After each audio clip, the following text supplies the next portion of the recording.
The Slaves Dread New Year's Day the Worst, The Grim History of January 1st, by Olivia B. Waxman.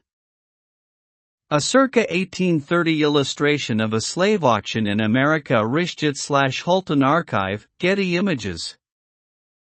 Americans are likely to think of New Year's Eve and New Year's Day as a time to celebrate the fresh start that a new year represents, but there is also a troubling side to the holiday's history.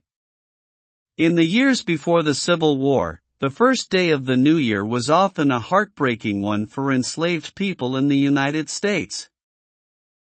In the African American community, New Year's Day used to be widely known as Hiring Day or Heartbreak Day, as the African American abolitionist journalist William Cooper Nell described it, because enslaved people spent New Year's Eve waiting, wondering if their owners were going to rent them out to someone else, thus potentially splitting up their families. The renting out of slave labor was a relatively custom practice in the antebellum South, and a profitable practice for white slave owners and hirers. Hiring Day was part of the larger economic cycle in which most debts were collected and settled on New Year's Day, says Alexis McCrossan, an expert on the history of New Year's Eve and New Year's Day and a professor of history at Southern Methodist University, who writes about Hiring Day in her forthcoming book Time's Touchstone, The New Year in American Life. Some enslaved people were put up for auction that day, or held under contracts that started in January.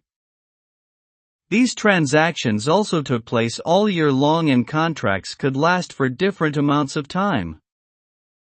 These deals were conducted privately among families, friends and business contacts, and slaves were handed over in town squares, on courthouse steps and sometimes simply on the side of the road, according to Divided Mastery, Slave Hiring in the American South by Jonathan D. Martin.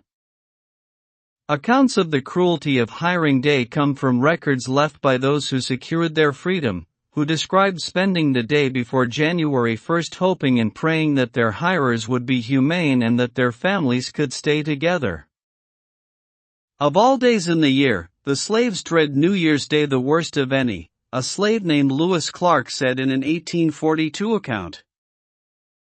On New Year's Day, we went to the auctioneer's block, to be hired to the highest bidder for 1 year, Israel Campbell wrote in a memoir published in 1861 in Philadelphia, in which he describes being hired out 3 times. That's where that sayin' comes from, that what you do on New Year's Day you'll be doing all the rest of the year, a former slave known as Sister Harrison said in an interview in 1937. Harriet Jacobs wrote a particularly detailed account in the Slave's New Year's Day chapter of her 1861 autobiography Incidents in the Life of a Slave Girl. Hiring Day at the South takes place on the 1st of January. On the 2nd, the slaves are expected to go to their new masters, she wrote. She observed slave owners and farmers renting out their human chattel for extra income during the period between the cotton and corn harvests and the next planting season. From Christmas to New Year's Eve, many families would wait anxiously to find out whether they would be rented out, and to whom.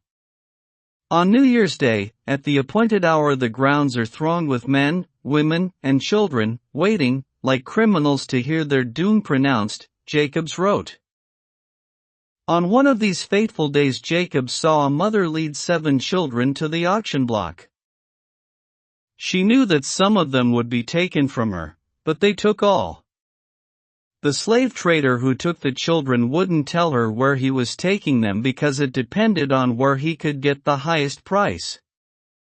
Jacobs said she would never forget the mother crying out, "Gone! All gone! Why don't God kill me?"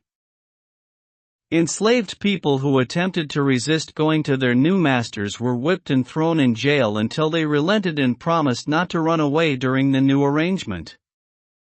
Older slaves were also particularly vulnerable, as Jacobs describes one owner trying to hire out a frail roughly 70-year-old woman because he was moving away. But the history of New Year's Day and American slavery is not all horror. The holiday was also associated with freedom. The federal ban on the transatlantic slave trade went into effect on New Year's Day in 1808, and African American communities did celebrate, but the festivities were short-lived. Different slave trade abolition commemorations took place between 1808 and 1831, but they died out because the domestic slave trade was so vigorous, says McCrossan. The risk of violence was also too great. For example, on New Year's Eve in 1827, in New York City, a white mob attacked African American congregants and vandalized their church. The holiday became more associated with freedom than slavery when Abraham Lincoln signed the Emancipation Proclamation, freeing slaves in Confederate states on New Year's Day in 1863. Slaves went to church to pray and sing on December 31, 1862. And that's why there are still New Year's Eve prayer services at African American churches nationwide. At such watch night services, congregants continue to pray for more widespread racial equality more than 150 years later. Article correction note, December 27th. The original version of this story misstated the year of an attack on an African American church on New Year's Eve in New York City.